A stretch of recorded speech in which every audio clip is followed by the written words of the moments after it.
বিসমিল্লাহির রহমানির রহিম। তো আজকে তোমাদের এমন একটা সৃজনশীল নিয়ে আলোচনা করব যে সৃজনশীলটা 99% স্টুডেন্টরা করতে পারবে না। যারা মেধাবী তারা একটু ইউনিক, তাদের হিসাবটা আলাদা। তো আমার মনে হয় 100 জনকে শিক্ষার্থীকে এটা করতে দিলে 95 জন এটা করতে পারবে না। তো এই অঙ্কটা একটা চ্যালেঞ্জিং ম্যাথ।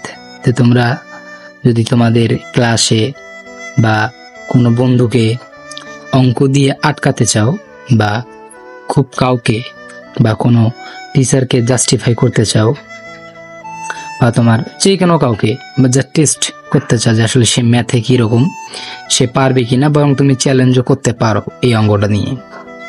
তো তোমাকে একটা এখানে অঙ্ক তুলে দিলাম, এটা হচ্ছে a cube plus b cube equal m এবং a square b square equal n। এটা উদ্দীপক এবং ক নম্বর বলতেছে a মাইনাস b কে উৎপাদক করো। খ নম্বর বলতেছে x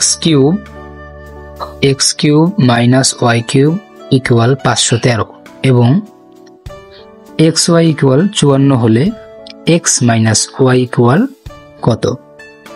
তো এই খ নম্বর প্রশ্নটা ক্ষয়ের মধ্যে সীমাবদ্ধ, এটা উদ্দীপকের সাথে কোনো সম্পর্ক নাই। এখন ক নম্বরটা বলছে m ইকুয়াল 8, অর্থাৎ এখানে m এর জায়গাতে 8 বসাইলে তোমার যা হবে n ইকুয়াল 2, এইখানে n এর জায়গায় আর হচ্ছে 2 বসাইতে হবে, হলে a প্লাস b ইকুয়াল কত। তুমি এই সৃজনশীল প্রশ্নটাকে বেস্ট সৃজনশীল হিসেবে তুমি তোমার কাছে রাখতে পারো।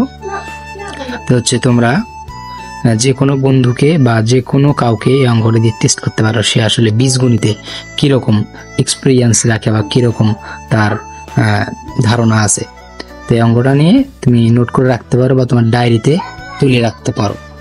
সাধারণত এই রকম সৃজনশীল তোমরা বোর্ড কোশ্চেন বা গাইড বইয়ে সহজে পাবে না। আশা করি এই প্রশ্নটা তুমি কোথাও পাবে না। তো এটা একটা সৃজনশীল, সব মিলিয়ে টোটালি সিস্টেম করে দেওয়া।